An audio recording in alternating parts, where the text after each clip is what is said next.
You know, I'm well known for being a DC YouTuber talking about DC. And the past couple of weeks has been kind of difficult because I've had my sister, her husband, and her children staying here. So I couldn't be doing many videos. I've loved having them here. I love my nephews and nieces. They are the highlight of my life. But I couldn't do as many videos. I didn't have as much time to myself. And there was another situation that was stopping me making more videos. I didn't know what to say about DC. I didn't know what else there was to say about DC, and I found myself very underwhelmed on the whole subject. And kind of the subject came, what do I do with this channel? My subscribers expect DC film and television conversation. They don't want to hear about other movies, but I started obsessing over Barbie and Oppenheimer and the huge box office. But there was a part of me that still wanted to talk about DC, but I was still underwhelmed. Well, yesterday, all that changed because there's never a dull moment in DC fandom, even when there are dull moments in the DC universe. Because yesterday, Zack Snyder decided to give us something to talk about. While innocently scrolling on my Twitter, or should I say X, never gonna get used to that, Zack Snyder posted, and this is what he had to say: can't wait to take my kids to see Blue Beetle, hashtag representation matters. Now at first I was thinking Zack has been hacked. Zack Snyder's Twitter account has been hacked. No way is Zack saying this. This is so out of character. But I did notice in the past few days he was posting some out of character things at the very least. And I did suspect that maybe he'd been hacked. This is of course not the case. So as soon as I read his support for Blue Beetle on Twitter or X, I checked his profile, over 1 million followers. It's him. And then David Ayer reiterated this support, and the director of Blue Beetle thanked Zack for his support, saying he's always loved him since his ads. Zack Snyder started off doing adverts, and if you watch that documentary, that mini, documentary about the Snyder Cut on Zack Snyder's Justice League Snyder Cut, physical copy, I think you can even see it on YouTube, he talks about how he started as a director.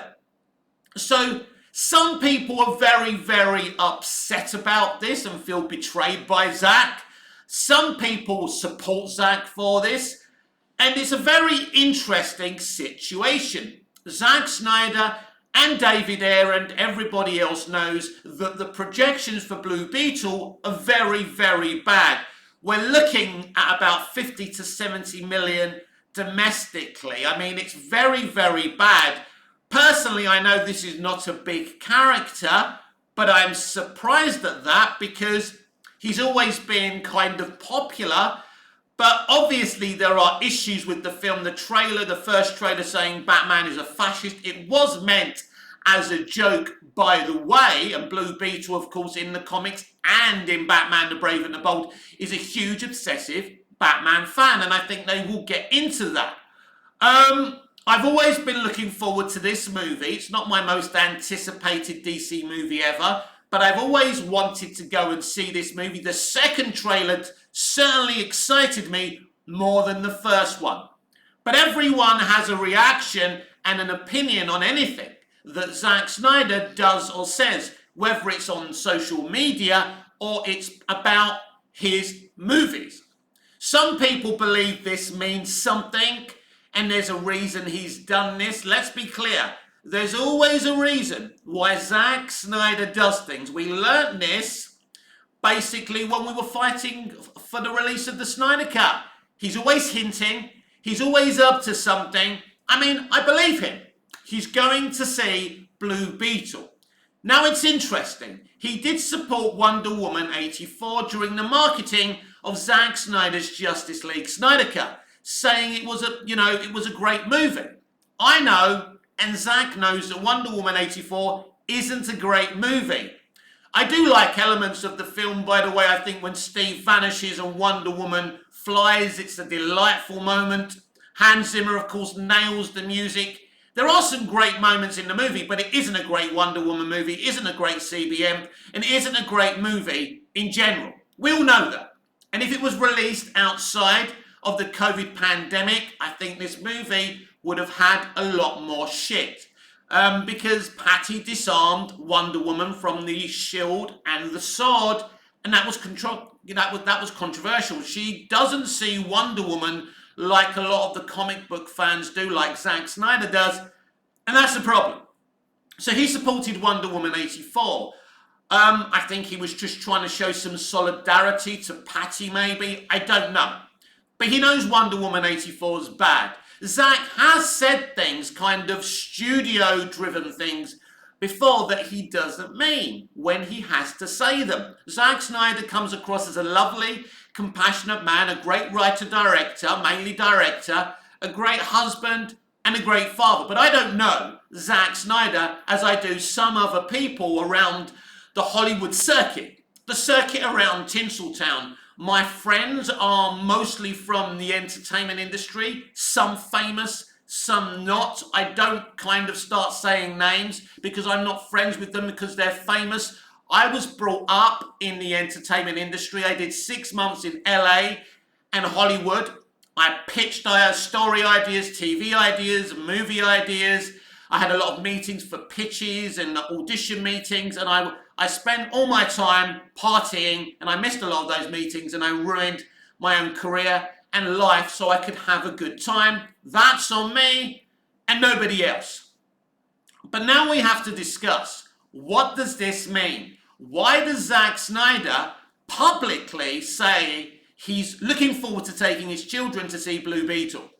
And something I've never heard Zack Snyder say before, although I know that Zack Snyder means this, hashtag representation matters. Yes, representation does matter, Zack and David Ayer. I think the representation for the Latinx community has always been found wanting. I've always said that the black community have the most representation ever, but like Native Americans, the Latinx community are not represented. And when we do see them represented, they're normally Mexican hoodlums and criminals. And that's just not good enough. You can have some Latinx people being criminals, but you've got to have a balance. Not all of them can be good guys and good gals. There has to be a balance, right? It doesn't matter if you're Latinx, Greek Cypriot, black, white, male, female. Some people are bad to the bone. Some people are just, a bit flawed. And some people are good. But nobody's good or bad all the time. So representation does matter. Zack Snyder's right. And when you look at the way he's cast some of his movies, he truly believes that. And that's a fact. And he does represent, I spoke about this yesterday, he represents women really well in a varied capacity, which is important. You've got Martha Kent, played by the fabulous Diane Lane, who's literally an old-fashioned housewife who brought up Clark Kent. But she's strong and she's ferocious. And she even stands up to General Zod in Man of Steel, which is amazing. Amazing. So we do see Zack representing people, especially women.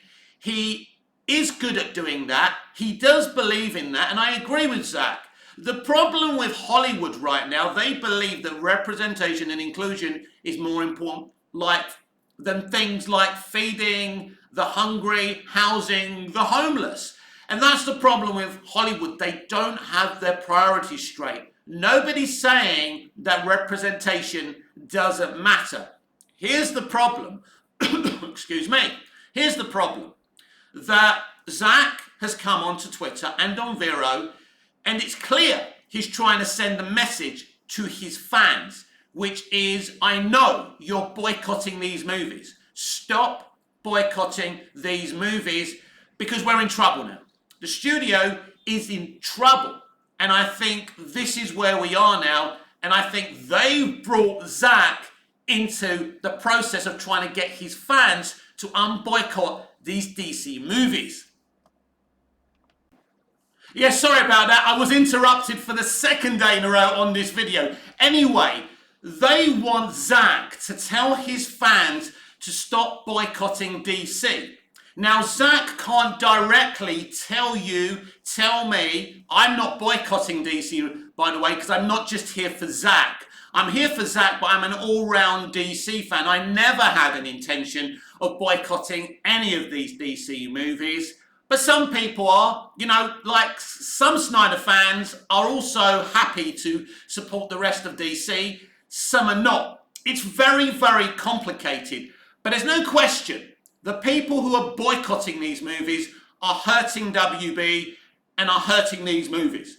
And I don't believe that Zack Snyder gets up one morning and says, all I know, I'll just tell everyone that me and my kids are going to see Blue Beetle.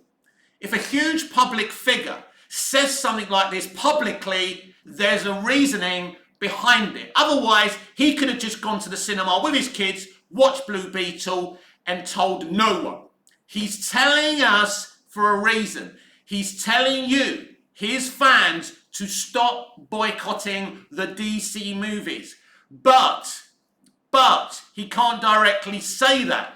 It's a bit of a messy situation. When Zack needed us to fight for the Snyder Cut, he was happy to have his armada, his army, doing whatever it takes. And like Zack's defended some pretty grotesque behaviour in the past. Not directly, but he spoke about, you know, the Snyder fans giving to the suicide prevention charity, which is great, being great people and being very supportive. And he said he doesn't call that toxic when he's been asked if he thinks some of his fans are toxic. So it's a very, very complicated situation. Now, I was kind of surprised, but not very surprised at the same time, the kind of ferocious reaction and everyone trying to kind of make something of this. But there's no question about it. As I just said, there's a reason why Zack has publicly come out and said this. Number one, I have no doubt in my mind that James Gunn, Safran, Zaslav have gone to Zack Snyder and they've had a meeting and tried to discuss how they unravel this mess, because this mess has been there ever since they fired Snyder and they replaced him with Whedon. It was toxic behavior. We've discussed this billions of times. We discussed it on yesterday's videos. Now, it was very, very interesting just seeing the reaction unfold to Snyder's tweet and Vero post, because make no doubt about this, there's no question about this, this is shocking. This is surprising. Nobody expected Zack Snyder to say, I'm going to see the Blue Beetle movie with my children, and representation matters, making sure he hashtagged that. Nobody expected this. I didn't expect this. It's shocking. It's a surprise. It's certainly an interesting development. Now, I don't want to tell people, encourage people to have conspiracy theories, and you know me, I've always got a theory about these situations. As I said earlier, I have grown up in this industry. I know how it works. These people don't make public statements for no reason. And there's no question about that. So Snyder has said this because they're begging him. Because they are desperate. Because the projections for this movie are terrible. They're not going to make any money, and they're desperate. They're desperate to make money from DC. They want the IP to work. It's huge. It's important that this movie at least makes a semblance of a profit. Now, Zack Snyder saying representation matters. Do I think that this will get people to cinemas? Do I think that Zack Snyder's tweet and Vero post in general will get people up to see this movie? It's complicated. I don't think this makes much of a difference. Maybe it will. I mean, personally, I've got an old-fashioned idea for Warner Brothers. Why don't you market your movies properly? You did it with Barbie. Oh no, Universal did the marketing for Barbieheimer, didn't they? It was their idea. They even helped you market Barbie because they knew if Barbie got butts on seats, so would Oppenheimer, and that's the point. So Warner Brothers are not even responsible for the marketing of Barbie or even really the success of Barbie, because have no doubt about this either. The reason Barbie's so successful is because of its huge successful marketing drive, and then that they hid from the world that it was a feminist movie. Go and see that movie for yourself. It's got very interesting commentary in it, but people keep on going back. They're enjoying the movie, so I'm not going to say anything more negative than that about that situation. But the reason that movies like Blue Beetle, small movies like Blue Beetle, don't have a huge marketing drive, because at the end of the day, they cannot make $1 billion from Blue Beetle. So they're not going to have Barbie type level marketing, because they knew Barbie had the potential at least to make at least $700 million to $1 billion. Now, it would be shocking if Blue Beetle could make that kind of money, but let's be honest, Blue Beetle cannot make that kind of money. So I have no doubt in my mind that they've gone into this situation, begged Snyder to publicly say something. Whether Snyder is actually going to take his kids to see Blue Beetle, anybody knows. He was very friendly and polite about the Flash movie a few weeks back when they were promoting Rebel Moon a little bit or whatever they were doing, and he and Deb said they would see the Flash movie and that they were very supportive of Ezra, that they love Ezra, that Ezra is their friend and he's a son to them. Or should I say they're a son to them? Sorry about that, Ezra. Very difficult to remember these things, but I try my best. I try and be respectful. But yeah, so it's interesting. But definitely, thing number one situation is that Zack Snyder has come out publicly about this for a reason, because they've asked him to. Now, Zack Snyder is a very, very duplicitous negotiator. Don't look at the kind smile. Don't look at the compassion and loving eyes. He's a good guy. He comes across as a good guy, but when he wants something, he gets it. Could it be that Zack Snyder has showed public support for Blue Beetle because he's finally going to get to finish his movies? Now, it's very, very interesting what happened when it was announced that James Gunn would write and direct the Suicide Squad movie. All of a sudden, the previous director of the first film, the first Suicide Squad, a version we've never seen before, David Ayer, was incredibly supportive to James Gunn.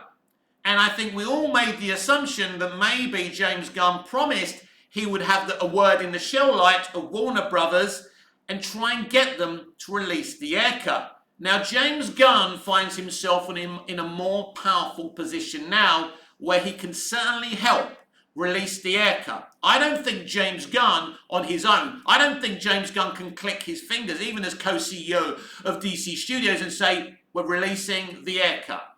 That is a studio decision. That's a Zaslav decision. That's an Adby and DeLuca decision, not a James Gunn one. But I think he's been trying to help. I think he's been trying to help David. David has been a great supporter of James Gunn since he's come back to Warner Brothers, because he did work with them a few years back with Scooby-Doo. But I think he wants to repay David for his faith and his loyalty. So I still believe that the Ayer cut is coming. And I think the Ayer cut is a more realistic thing in happening more than restoring the Snyderverse.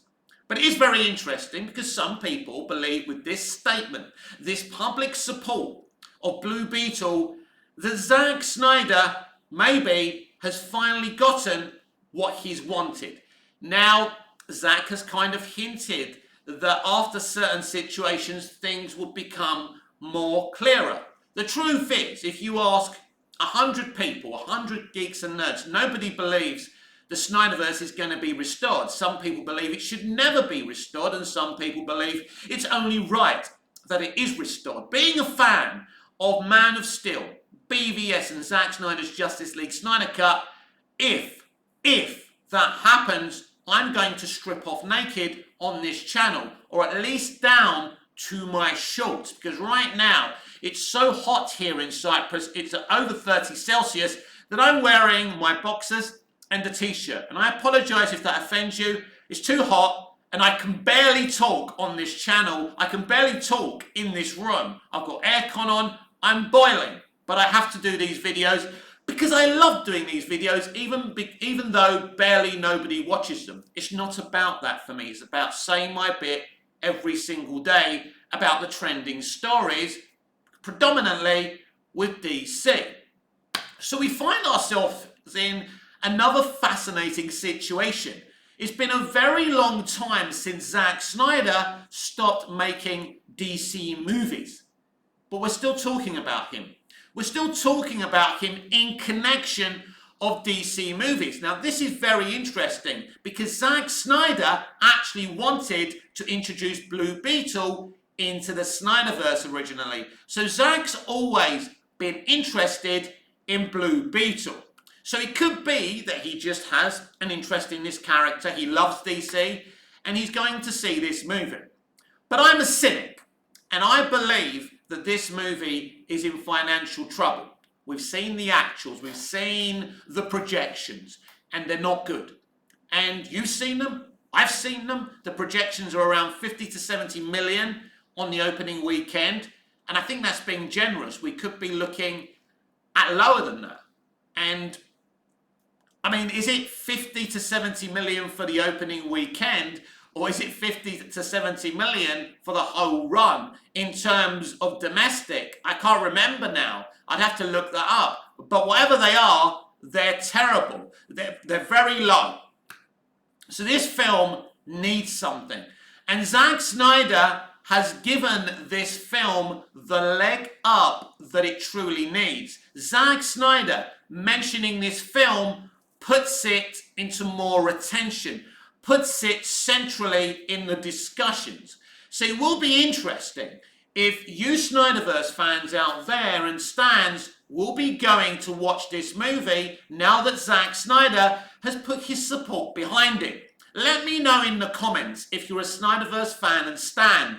Will you be going to see this movie, or are you unchanged? Will you keep on boycotting DC content? Please let me know. And I'll tell you what, if you're a Snyderverse stan, I think you should smash the like on this video if you're going to see it. If you're not, comment you're not. So it'll be very interesting how many people press like and how many people comment. I think some Snyder fans will definitely go and watch this movie on the say-so of Zack Snyder. But is that enough people to save this movie?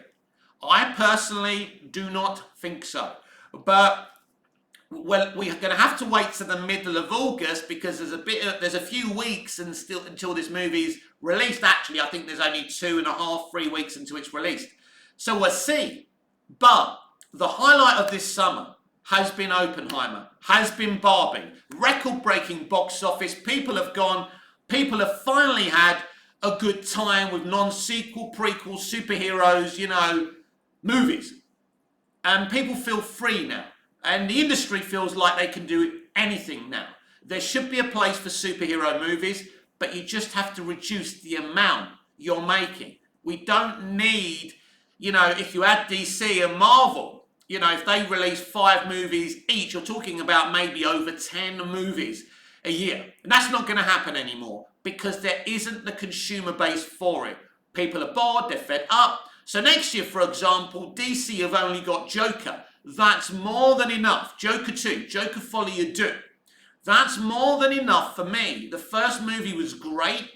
We've got Lady Gaga. Joaquin Phoenix is reprising his role as the Joker, aka Arthur Fleck. I couldn't be more hyped for that movie. I don't need another 5 or 6 DC movies. But it's interesting. Some people still complaining that the Joker is the only DC movie coming out next year. Well, that's interesting, isn't it? Because Marvel have got quite a few things coming out next year. Do you think that means they're going to make any more money than Joker? No, because Marvel is fucked. Marvel has become redundant. But Joker Folie à Deux has excitement and will make more money than all of the Marvel projects being released, put together next year. You just mark my words. I've been right predominantly a lot, and I'm going to be right here as well. Warner Brothers are in a better position than Disney. Everyone is in a better position than Disney. Iger is scrambling, and I've told you before, here's three things, three predictions. That Iger will sell Lucasfilm and Marvel Studios, but here's the one I predicted at the top of the year that you probably forgot I predicted. I said that Kevin Feige would not see the end of this year, would not see this calendar year out as Marvel Studios president. And from what I'm hearing, I absolutely still am unmoved from that position. I believe Feige will quit as president as Marvel Studios. And I'm going to go deeper than that. He's going to get a huge role at another studio. Maybe Warner Brothers, maybe Universal. It's very, very interesting. With James Gunn at DC Studios, imagine if Feige jumps on alongside him at DC Studios. That's my prediction. Wouldn't surprise me. But Kevin Feige will not last the end of this calendar year as Marvel Studios president. So what? We're nearly in August now. So when do I see this happening? Well, the best time to do it is now, during this strike, because it won't harness so much attention. I mean, it will have a hell of a lot of attention, and I think a lot of people will be shocked. Why am I not shocked that I believe this will happen? Why do I believe this will happen? Because, you know, he's checkmate. There's nothing he can do to save the Marvel Cinematic Universe because the checkmate is from Disney. They won't allow him to do whatever he wants. When they first bought Marvel Studios, he had total, absolute freedom. That's why Phase 1 was pretty good. Didn't have the popularity at first, but you know, Phase 2 was pretty huge and Phase 3 was mostly very successful because he was in control. But as we got to the end, for example, Endgame, when we get kind of the female hero moment, right? The gal power moment. That was Disney. That wasn't fake. Nobody's saying that we don't want to uplift female superheroes, but that was dumb, the way they did it. Larson attacking men in their 30s and over 30s at a press conference on the say-so of Disney again was a very dumb decision. And although Captain Marvel made over $1 billion, ultimately, I believe that box office was utterly inflated. And there was a lot of problems there. And, you know, I don't believe Brie Larson got up one morning and said, I'm going to shit talk men. No, I don't believe it. I believe she was told to do it. Whether she believes it or not, whether she's a feminist or not. Listen, I understand what the meaning of the word feminist means. And it isn't Margot Robbie and it isn't Brie Larson. It isn't spoiled Western women. When the suffragettes started the feminist movement, they had no choice. They weren't allowed to vote. They didn't have any freedom. They didn't have any rights, and they fought. And a lot of these women were murdered through their bravery. But through that sacrifice, women today in the West and in many places around the world are free to say what they want, do what they want, shag who they want, and wear whatever colour or whatever shortness or length of outfit they want. Because those women sacrificed their lives.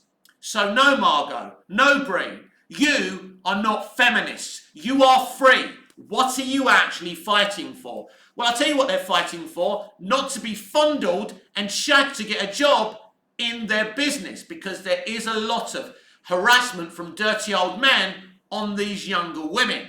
And this is why people like Brie Larson and Margot hate men.